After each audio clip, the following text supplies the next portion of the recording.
बिस्मिल्लाहिर्रहमानिर्रहीम। नाज़रीन तुसीं देख रहे हो GK न्यूज़। मैं चौधरी लियाकत अली मांगट अज फिर तुहाडे नाल एक नवीं स्टोरी दे नाल तुहाडी खिदमत विच हाज़र हां।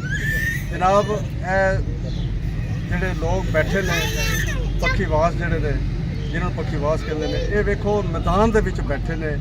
इन्हां कोल कोई रहण दी जगह कोई नहीं, खाण दी कोई नहीं, बैठने दी कोई नहीं। तो इन्हां दी कोई हेल्प करो तो इन्हां दे कोलों मजीद असीं कोई पुछने दसदे ने। अस्सलाम वालेकुम जी, की हाल है बेटा, ठीक हो?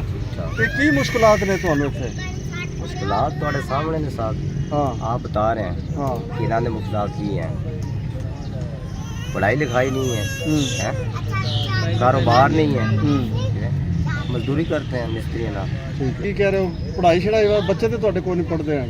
देखो हम पढ़ाई के पैसे ही ना होने फिर बच्चे किस तरह पढ़ाई? हाँ साडी ते अपनी रोटी नहीं पूरी होती, कारोबार भी कोई नहीं? कारोबार ही कोई नहीं, हालात बड़े खराब ने, सही। महंगाई बड़ी, साडे अपना खाण पीण पूरा नहीं होंदा, बच्चे कित्थे पढ़न? कितने अरसे तो तुसीं इत्थे रह रहे हो? इत्थे तकरीबन हो गए कोई 3-4 साल। 3-4 साल हो गए।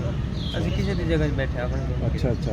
तो काम शाम कोई नहीं तो ਕੰਮ ਨਹੀਂ, ਕਾਰੋਬਾਰ ਹੀ ਨਹੀਂ ਦੇ ਰਹੇ। अच्छा। हाँ सही है, वो मजदूरी सान लभ दे सके करिए, सारी दिहाड़ घर बैठे रहने तो मजदूरी जल्ले तो सी करिए। ਆਪਣਾ ਕੰਮ ਹੈ ਉਹ ਪਾਣੀ ਚੜਿਆ ਹੈ ਕਿਲੇ ਆਪਣੇ ਵਾਸਤੇ। साडा अपना जेड़ा कारोबार सी ना, ਅਸਲ ਕਾਰੋਬਾਰ ਸਾਡਾ ਟੋਕਰਾ ਢਾਬਾ।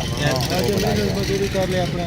ਉੱਥੇ ਗਏ ਸੀ ਮੀਆਂ ਦੇ ਤੇ ਉੱਥੇ ਇੱਕ ਲੜਕਾ ਡੋਬ ਕੇ ਆ ਗਿਆ। अच्छा, खिलाफ में लड़का डूब गया थोड़ा?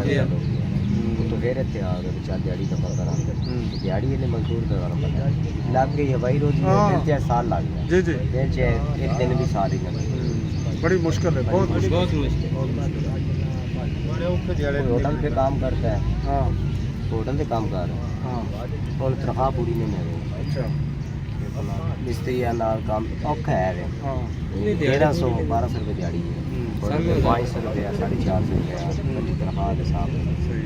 हर दिहाड़ी। नाज़रीन साड़ी हुकामे बाला अगे जी ये दरखास्त है कि जनाब इन्हां लोगों का खास ख्याल किया जाए।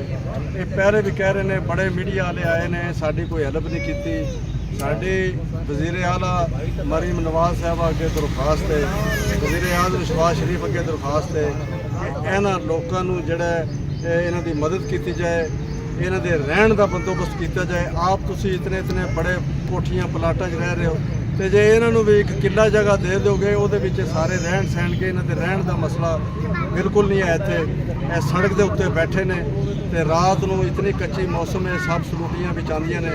और दूसरा इन्हां नूं खाने पीने का बड़ा मसला है, मच्छर मक्खी का मसला है, तो मसैल बहुत पुछीदा ने। इन्हां दी हुकामे बाला के दरखास्त है साडी फिर दोबारा इन्हां दी फौरी तौर पर इमदाद की जाए। इहदे नाल ही दीदार कमौल नूं इजाज़त दिओ। अल्लाह हाफ़िज़।